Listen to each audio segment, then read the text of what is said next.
Je ne peux ni ne veux avoir des soldats français sur quelque sol du Sahel que ce soit, alors même que l'ambiguïté persiste à l'égard de mouvements anti-français, parfois portés par des responsables politiques. Moi, j'ai besoin d'une clarté. Et des chefs d'État et de gouvernement, au moment où nous nous parlons, compte tenu de ce que nous avons vécu, je considère qu'ils nous doivent la clarté et le fait qu'ils nous demandent d'être là et qu'ils l'assument. Ainsi parle le président français d'un ton sec à ses homologues mauritaniens, maliens, burkinabés, nigérians et tchadiens. Créé en février 2014, le G5 peine toujours à lutter efficacement contre le terrorisme qui sévit fortement dans la zone. Ce, malgré le soutien et la présence permanente de forces françaises sur les théâtres d'opération. À ce sujet, le point de vue de l'ancien général de brigade aérienne française Jean-Vincent Bisset est clair.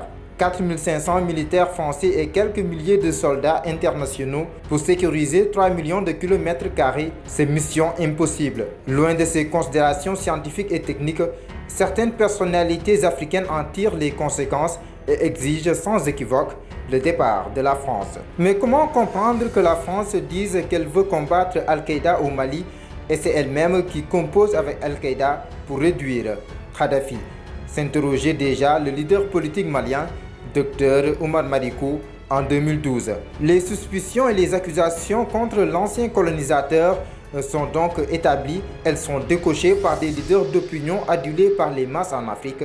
Le célèbre chanteur malien Salif Keïta en fait partie et ne s'en cache pas. Tu n'es pas au courant que c'est la France qui finance nos ennemis contre nos enfants, lance-t-il au président malien Ibrahim Boubacar Keïta à travers une vidéo postée sur sa page Facebook. Mieux, le 15 novembre dernier, lors d'une manifestation organisée à Bamako en soutien aux forces armées maliennes, les slogans scandés contre la France furent amers.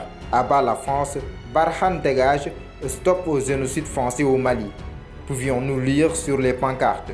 Plus radical, pour l'activiste Semi Keba, chacun d'entre nous devrait avoir une dimension patriotique pour dire à la France « dégage de notre territoire ». À l'image de Semi Keba, beaucoup de voix se sont illustrées à peu près sur ce même registre.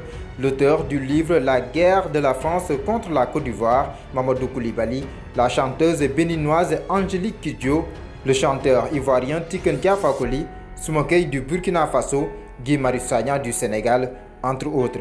À présent, la question qui se pose est de savoir comment les présidents du G5 réagiront à la déclaration sévère d'Emmanuel Macron, mais pour le moment, pas de réponse avant le 16 décembre prochain, date à laquelle les 5 dirigeants africains sont convoqués en France par Macron.